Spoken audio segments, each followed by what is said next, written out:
Ladies and gentlemen, here's our quarterback. Give them for Greg Gutfeld. Look at you. Look how lucky you are.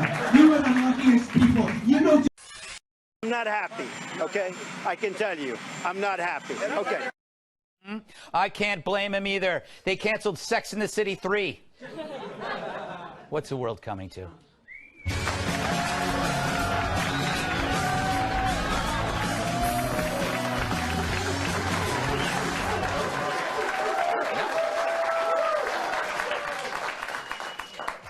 I don't mind the kneeling.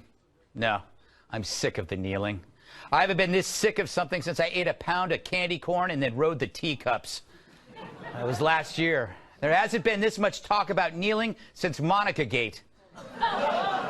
It's absurd. It's just a game. I haven't seen this kind of attention devoted to grown men in tight outfits, standing, kneeling, locking arms since the Village People. I blame the NFL for cowering before peer and media pressure. Trump's kind of right. People are scared. Standing up to identity politics makes you a bigot. I also blame the internet, cable. I blame myself. This story won't die because we won't let it.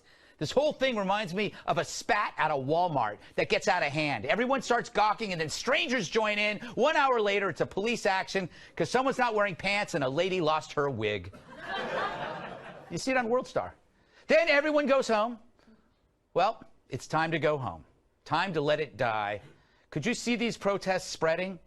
Sorry, passengers on Delta Flight 451. Our plane can't depart until everyone locks arms and sings John Lennon's Imagine. Fact is, your protest sucks if people have to keep explaining what it is. You say it's not about the flag. Well, why do it during the anthem? If you really mean it, kneel on the field during an actual play. The Cleveland Browns have been doing it for years. So, or if you claim it's about police brutality, then protest the police. They're right there on the field protecting you. But that might be too scary. Anyway, the worst part, we've given the word kneel a bad name. Neil, it's linked to so many good things.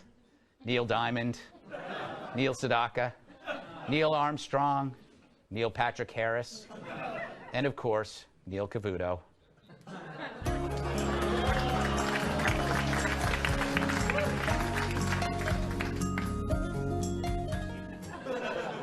Neil, he makes me squeal. So, enough with the NFL pointing out the wrongs of society. Let's point out the wrongs of the NFL, and I'm not just talking about the head injuries. First, these games, they're overhyped, overlong, and the players are overindulged. It's no longer a sport, but a celebration of excess. If the NFL were a restaurant, it would be garish and loud, like a hula hands in hell. And it would take 4 hours to get your meal. You could only eat for 45 seconds, and then you'd have to sit and wait for 2 minutes before eating again. That's the NFL. Long periods of nothing, followed by tiny increments of something. Perhaps it's time to embrace a real sport, one that can be played by anyone, young, old, white, black, fat, thin, short. A sport that makes it impossible to be divisive. Are you tired of the same old tackles, touchdowns, and endless TV timeouts? Then America, it's time to go bowling. Sunday, forget the pigskin and get ready for greasy 3-hole balls, snack bar food cooked by a light bulb, and shoes that have been Lysoled thousands of times. Bowling. Bowling is so American that all demographics love it. Guys, girls, geeks, jocks, goths, dorks, punks, geezers, moms, dads, and even babies. Bowling. And the first 1 million Americans to go bowling this Sunday get a free cassette player. So if you're ready for a pin-bashing, finger-spraining, everyone can do it thrill. Strap in, chum. It's bowling time. Bowling. It's time, America. Let's throw a strike for freedom. Wearing someone else's smelly shoes never felt so good.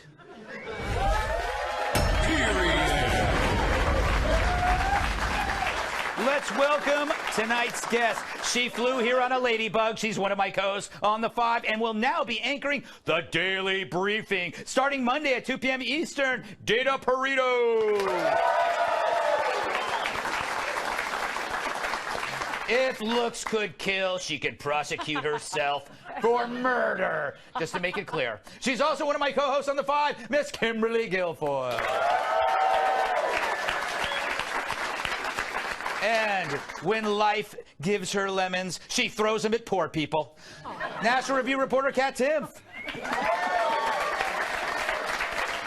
And as a child, buildings were his actual building blocks. Former bodyguard and my massive sidekick, Tyrus.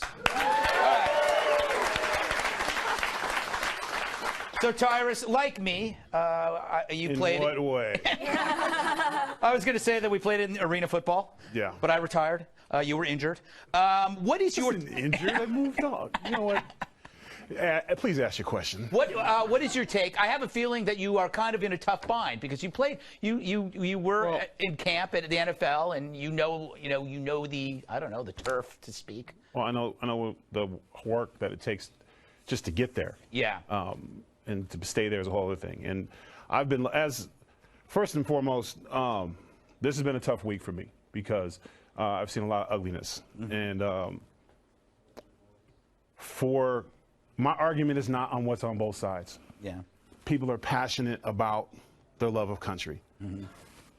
And as a black man in America, I'm an American, I'm a black man. There is things in our country that bother me. And the fact that we have great policemen. We have great policemen in this country, and I support them, and I've been on this show for 2 years. Yes. And I've supported them. But we also have things that are not okay, and bad things that happen. What Kaepernick did, and Kaepernick was not the perfect messenger. He sometimes acted like he had 1 month of black history and was a complete moron sometimes. I'll give him that. But his message, he took a knee during Anthem because that was for the voices that couldn't be heard in his opinion. And then we had problems that we talked about on this show, and we got through it, and we eventually came down to, as long as it was peaceful, he was being a citizen, and we moved on. Mm-hmm. To use that for a few cheers at a rally, to me, that's where we missed the point.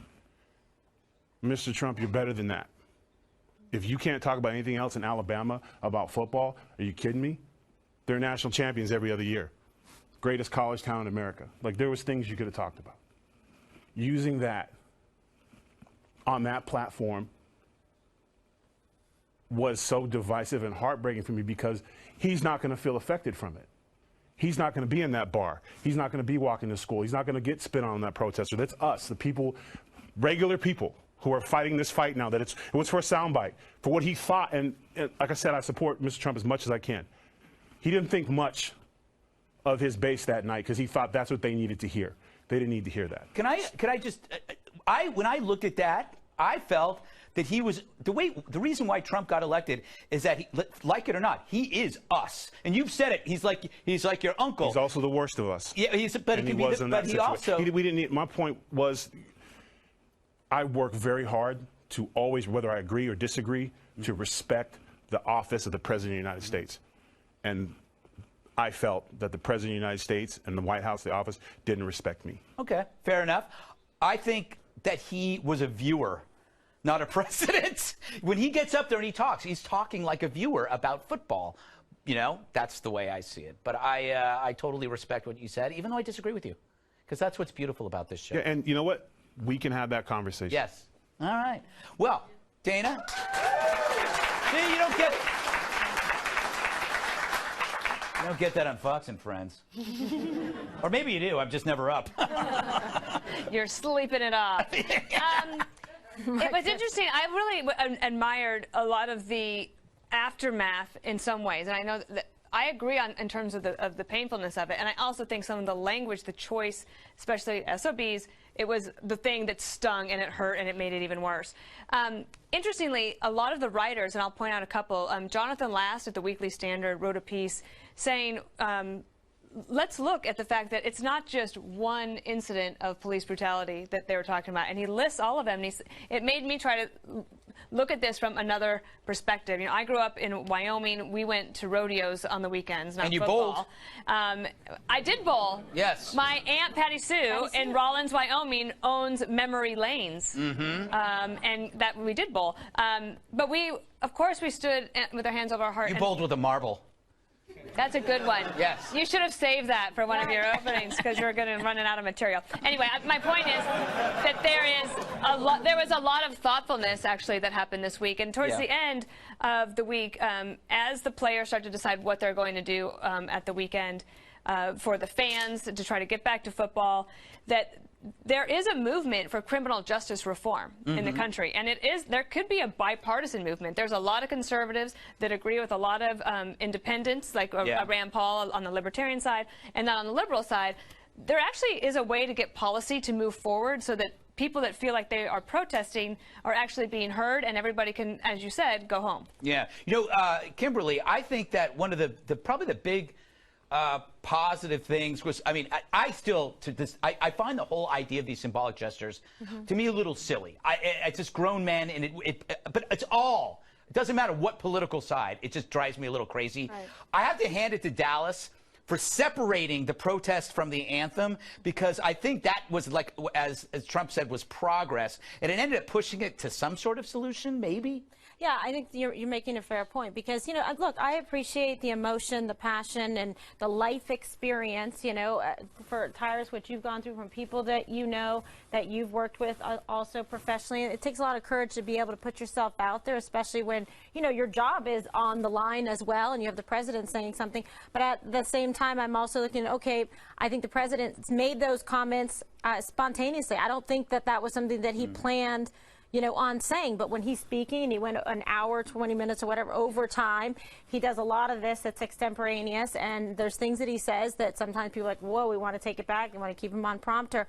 But at the same point, I think he was approaching, like you said, from a viewer or like a business perspective. I want to give him, you know, the benefit of the doubt while still respecting the other side to say, okay, the players want to do something to let people know that even though they have a lot in line with their salaries, et cetera, they're willing to take a stand because they hear the voices out there and the social injustice and want everybody to know, be strengthened by their position to say it's not falling on deaf ears.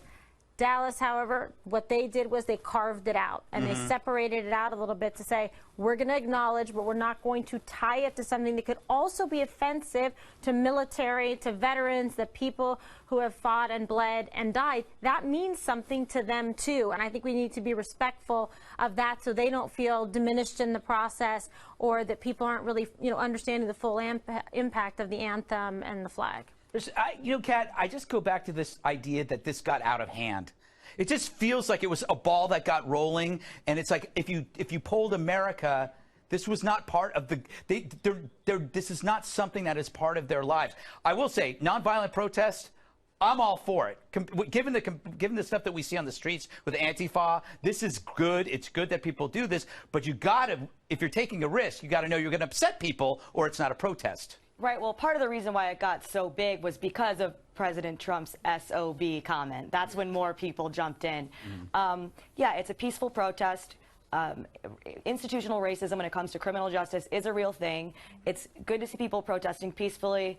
The reason they're able to do that, though, is because this is a country where that's allowed. And I think that as long as you are being very, very open about both of those things, Colin Kaepernick did a bad job of that, you know. Wearing the socks pissed me off. The socks. Like I said, he was imperfect. And then the shirt. He's not Arthur Ashe. I'm sorry, Kat. He's not. Yeah, but you have to respect it and start a conversation. But has it really been working? Because now we're all just talking about kneeling. So I respect it. I also really, really love to see that we are in a country where you're allowed to peacefully protest something like this. Because in any other country, you could get your head cut off for doing something like that. So I'm very grateful to be an American. Very good, Kat. I'm grateful to be American, too. So, what do you guys think about Tom Price resigning? How did he not think he was going to get caught for that? Expensing a private plane? Expensing a private... That's not like buying a donut on the company car. People are going to notice. The price is wrong, bitch. No, you know what it is? It's like I get worried when I do my personal mail on the company. Like when I pay a bill, when I throw it in, I shouldn't have actually said I did that. Oh my gosh. Got him. All right, wrap it up. He's going to be awake all night worrying about that. Come on in, guys. We got him. This has been I'm talking about my previous I worked for the Federal Post Office. When I worked at a previous job, not here. And now you pay all your bills electronically, so it doesn't matter. Exactly. Thank you, Dana. All right. Well, we covered Tom Price, didn't we? Exactly. Coming up, China cracks down on North Korea and other stuff the president did while no one was looking.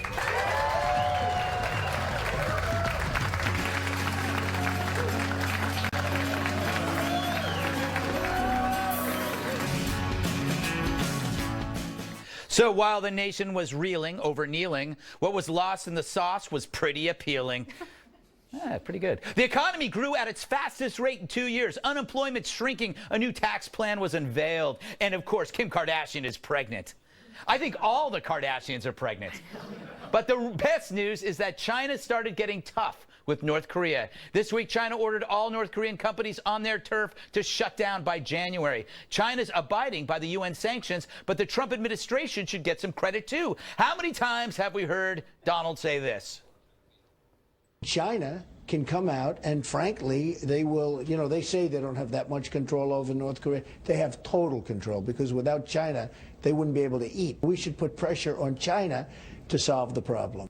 And now China's helping. It's tough diplomacy, which beats strategic patience, which is the name of Dobbs's yacht. And this, frankly, makes me feel more secure. Now I can stop freaking out and return to my favorite hobby. 5, 6, 7,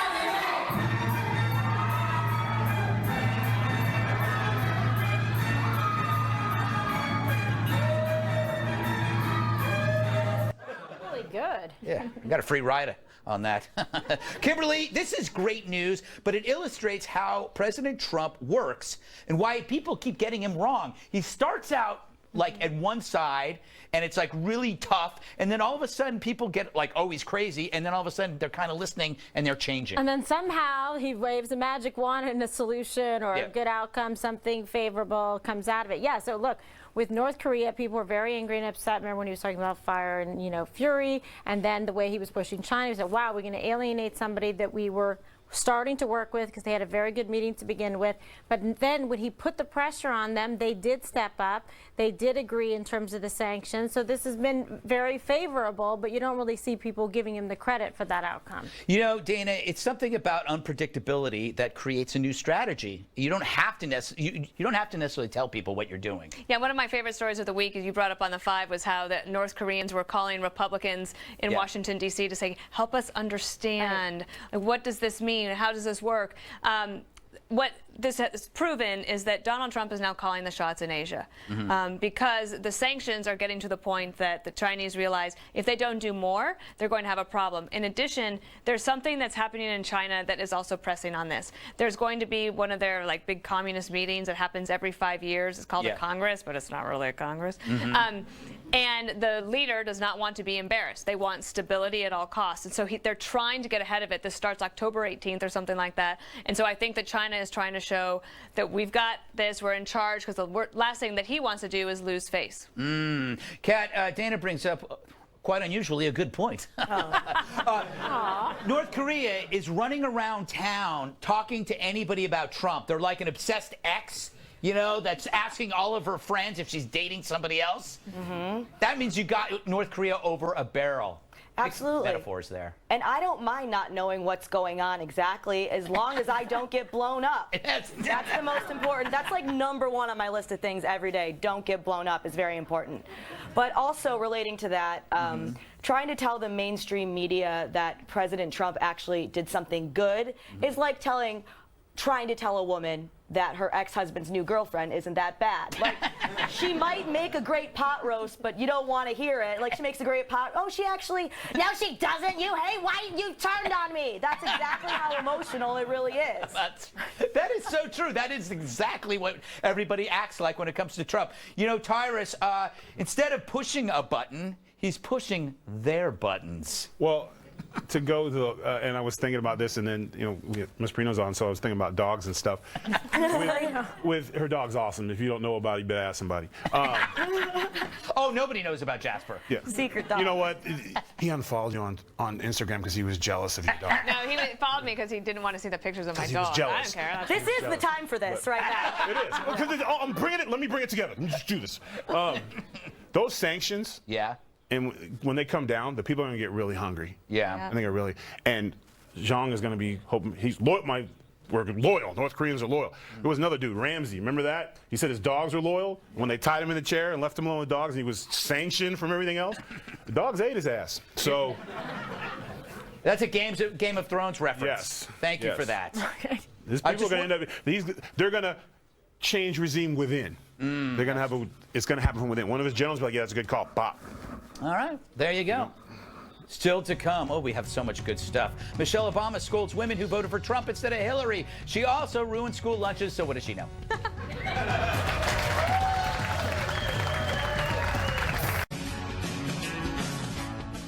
They blame gender for her surrender. This week, Michelle Obama scolded female Trump supporters in front of an audience at a business conference in Boston, a city in Massachusetts. She said the former First Lady, quote, "Any woman who voted against Hillary Clinton voted against their own voice. What does it mean for us as women that we look at those two candidates and many of us said, that guy, he's better for me. His voice is more true to me." Well, to me, that just says you don't like your voice. You like the thing you're told to like. I don't get this. No one likes their own voice. Have you ever listened to your own voicemail? It is horrifying. I hated my voice when this show first started. Hi, I'm Greg Gutfeld. Welcome to my new desk, and thanks for not watching CSI. It's a rerun. That was before I took vocal lessons with Sebastian Gorka. Meanwhile, Supreme Court Justice Ruth Bader Ginsburg also discussed Hillary Clinton's failed campaign. You think sexism played a role in that campaign? Do I think so? Yes. I have no doubt that it did. Do you think it was decisive? That it was Decisive. There In are other so- words, if so Hillary many Clinton had things- been a man, she would have won that election going away. There's so many things that might have been decisive, but that was a major factors. Sure, but here's another factor. Why aren't I 50 points ahead, you might ask? You want to talk about voice, Michelle? Imagine listening to that voice for 4 years. All right, Kat, is this insulting to insinuate that a woman must vote by gender, or is this some kind of exception? Absolutely, it's insulting. I think, and this is a radical idea here, but if you're going to be a feminist, what you should say is that a woman can vote for whoever she wants to vote for. Right? I also don't understand the part where they're saying because she's a woman is why she lost. If they really thought that was true, then why was the whole campaign theme just I'm a girl? Yeah, that's so true. That's true. Dana, as you know, I support women voting. How novel of you. Another radical take. Yeah, it's another radical take. Is there any validity to this sexism, this accusation of sexism? I think that Sarah Palin could also make that case, okay, that there were women who didn't want to vote for her. Yeah. But why? Like, if you look at the policies, did it make more sense to vote for somebody else other than her? I think that women have been talking about sexism so much that now, like, it's sort of like the kneeling thing. We're all aware of it. Yeah. And it all exists, and now we can all operate on our own merits and see if we can win. Yeah. Tyrus, I believe it was hard in this election for either gender to vote for either candidate because it wasn't about the sex, though, or their gender. It never is about the sex. Listen, this is... I would rather juggle grenades and have to answer this one because no matter what I say, because it's a woman, but it's not sexism, feminism, it's cattyism. They just women just. I think the real problem is for example, I'll be out to lunch with my girl or something, and a girl will walk by. I will not look because I stay in my food, and she'll be like, "Look at her with her fake hair. Thinks she better than everybody." I'm like, huh? What? Those aren't real. That's not real. Those aren't. I'm like, dang, all that from just a walk by? Cattyism. Hillary has suit pants. They like skirts. I ain't voting for her. What's wrong with dressing fake, like what's that. wrong with fake See, hair? here we go. See, that's why I pass the rest of my time You know to what the Kim. real problem with this whole thing? You can't win. I think the real problem is that Hillary Clinton herself has said it, and the former First Lady Michelle Obama is suggesting it, which is that women that voted for Trump were told to do so by their husbands. That's where this is coming from, and that's why it's so offensive. I can't get a plate of food, let alone somebody. Hey, bring me a drink. Go down to the courthouse and vote for Trump, woman. I'll be here. Right. Might have to be sleeping. That does not work. That does not work at my house either, Kimberly. No. Yeah, I mean, to me, I didn't like the comments at all, and so I didn't have any kind of problem with Michelle Obama. I thought she was a good first lady and represented the country well. Didn't love the school lunch thing though, because they weren't so tasty. I had lots of kale in them. But I think that it's insulting when you try to tell other women, like, first of all, what about the women that are out there and working and aren't married? They don't have a husband telling them what to do, and the ones that are married, their husband's not telling them what to do either. I think it's just assuming it's demeaning to women to say that we can't think for ourselves, can't make a decision for ourselves, and if you made the decision, you're wrong for doing so. You have to vote your conscience and do so from an informed point of view, that you've done your homework and your research, and then feel good about that. I don't think you should ever vote for somebody based on their gender. Plus, you can always lie to your husband. Yes, I've never had one, but I've heard it happen. Because we don't want to talk about it any damn way. Yeah, they want to be lied to. I'll keep that in mind. Always. Yes, I'm handsome. Yes, I'm skinny. Yes, I'm smart. You don't want I'll to be take skinny. it. No, I'm jacked, but I'm just saying I prefer it. Coming up, the man who put a staple in every model's belly button is dead.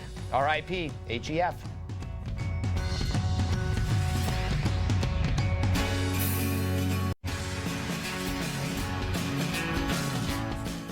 He finally got off. Hugh Hefner, who founded Playboy magazine in 1953, died this week at age 91. Hef, short for Hefner, Dana, was credited as a sexual revolutionary in the 1960s, turned Playboy into a global entertainment empire, including clubs, clothing, hotels, and of course a TV channel, which I never saw. I can't stress that enough. The magazine's circulation peaked at about 7 million in the 70s, yet Hefner's circulation seemed to keep going and going. When asked in 1992 by the New York Times of what it was to be, what he was proudest of, said Hefner, that I changed attitudes towards sex.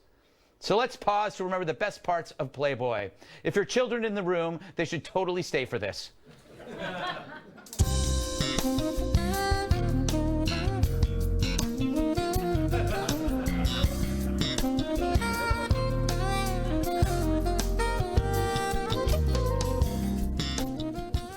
Yes, it was always the articles. All right.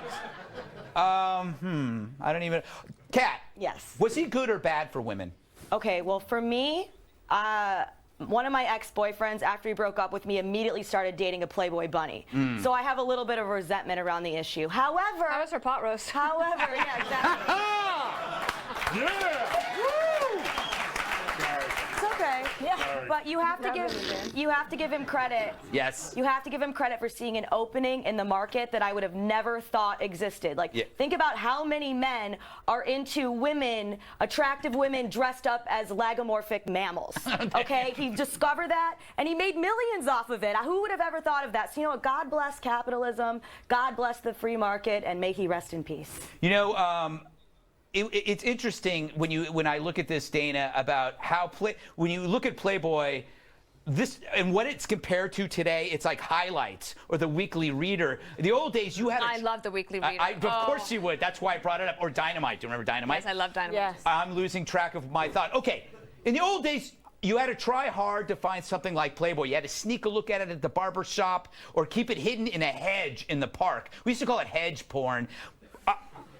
Now it's everywhere, and I wonder what that's doing to kids or teenagers. They see stuff that most guys don't see in a lifetime 50 years ago. David French of National Review wrote a piece about how the proliferation of pornography has destroyed many relationships, marriages. Yeah. I don't know about younger people, but you do see these studies that say millennials are like, they're perfectly fine to sit home all weekend. They don't want to meet anybody. They're good back at home. And if it hadn't been Hefner, would it have been somebody else eventually? Yeah. Probably. And to say that you don't think he was amazing makes you sound like a prude. Yeah. And I really don't care what people do in their bedrooms. I just prefer not to see it. I do care, actually.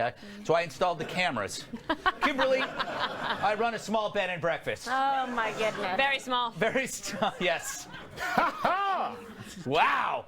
Yeah. All right, Kimberly. Yes. Have you ever been to the mansion? Yes. Mm-hmm. And No further questions. Yes. With clothes on, costume for the Halloween party. Mm-hmm. So I've met him on a few occasions. Nice man. I know people he has known for years that he's done business and stuff with. Yeah. In other enterprises. Business. Yes, business. But no, I mean, look, obviously he was a pioneer in his field, and he was able to be, you know, very successful. I hear your points in terms of what it's done to, I think, just the way people even relate or try to meet someone these days, because there's such a proliferation of pornography and images online that, yeah, I think people grow up with unrealistic expectations. That is true, except until they meet you. They go, well, she matches the expectations. Thanks, Greg. Yes. No, that was a compliment. All right. Tyrus, you know, I hear feminists saying how progressive he was, but I know, and I've at least from reading, that he wouldn't allow playmates to have their boyfriends at the mansion, yet he could have as many partners as he wanted, but the woman couldn't have partners because how is that progressive? Okay, first of all, he's player hater. I'm cool with that. Yeah. Keep the field. I get it. But Hef, to me, I met him too. I've been to the mansion a couple times. Me and Snoop went there once, and we actually did a mock TV show called Dog After Dark, which was right. I remember. Of his old Playboy After Dark. Of course, ours doesn't do as well. But some of the things he did socially, I think, were amazing. Like he gave us Dick Gregory. He gave controversial black comics opportunities when they weren't there. Like he was kind of his chauvinist wise women, I get your beef with him. He exploited women and he made a lot of money off it. But some of the civil rights things he did, he was kind of ahead of his time in terms of, he didn't have to be that way. He chose to be that way. Maybe it was the guilty conscience for that he wasn't treating women. And then, you know, the biggest thing for me, like straight up, like, you made the bathroom fun, bro. Thank you. Thank you. Look at Dana. Oh my God. I don't know what he means, America. All right, we've got to move on. Still to come, she worked at the NSA and stuffed documents into her pantyhose. And who did she blame? Us. That's next.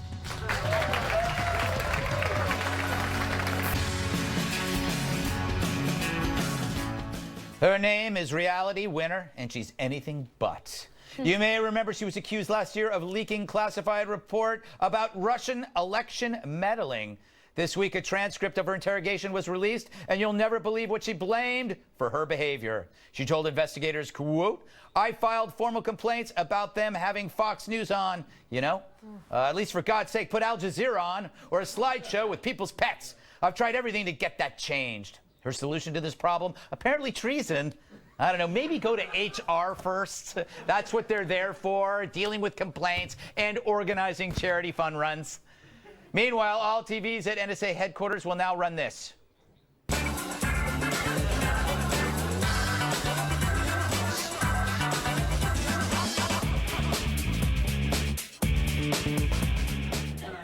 I'd watch that nonstop, Dana. As someone whose face is often on the network and will be on the network even more, can you believe it? Yeah. What, do you take personal offense to this?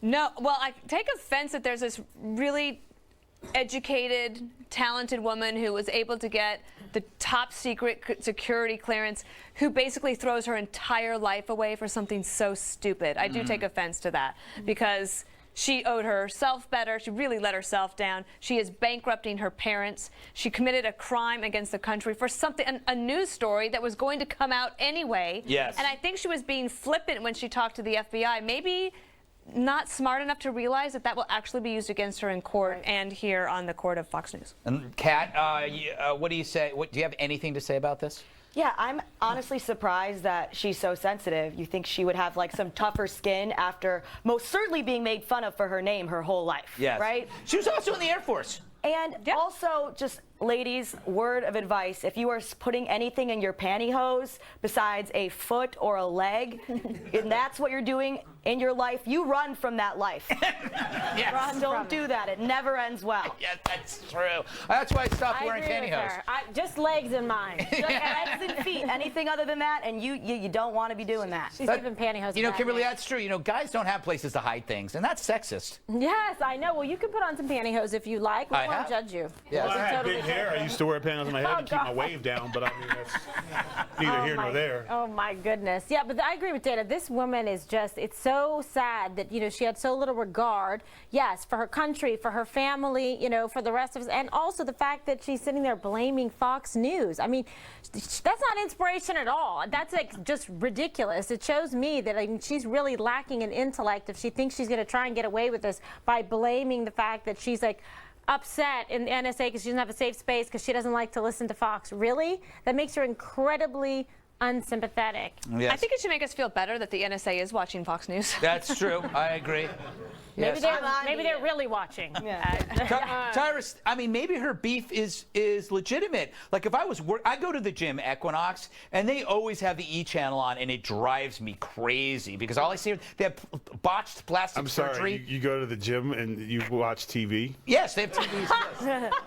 Yes. I go on the stair climber. I'm not like you, Tyrus. Hashtag pot roast. Look, I love irony. I love funny jokes. Like if my name was arithmetic, but I kept failing math, people would probably make fun of me. Her name was Reality, right?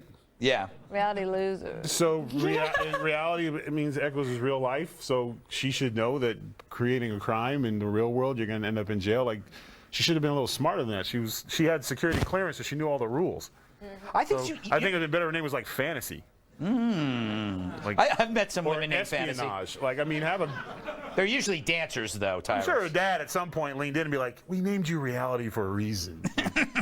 Jeez. I don't know. Maybe it was in the family. Maybe that name was in the family. Really? I don't know. I've never met anybody named Reality. Or Winner. I'm barely in reality. No kidding. Kimberly, that was unnecessary. Really, really. All right. Her dad was like, "This is my reality. This is my what did you say? Reality. Be a great name." Like maybe that was his deal. You know? Hey, Dana. Since we're talking a little bit about Fox News, anything you'd like to tell us about the new show? Yeah. Well, yes. So there's a new show starting Monday, October 2nd, at 2 p.m. Eastern. It'll be called The Daily Briefing with Dana Perino. Thanks. That's my first applause. I'll never forget it. I'll take it with me everywhere, and hopefully we're going to have a chance to have some really good guests, get beyond the headlines, and show people what it's like behind the scenes working in Washington. If you could, what would be your first ideal guest? And don't say anybody whose name begins with G. No, that's not on my list. Yes. No, I am hoping, and we're trying to make it work out, that Sarah Huckabee Sanders would join me for the first guest on the show. I know her dad. Yes, I know her dad, I can call him. We all know her dad. I don't know her dad. Bragger, Greg. No, but I mean, I have his phone number. But I think the second Republican woman White House press secretary would be a fitting guest. Excellent. Yeah. That makes total sense. Thanks for the plug. You got it. All right, don't go anywhere. Final thoughts next.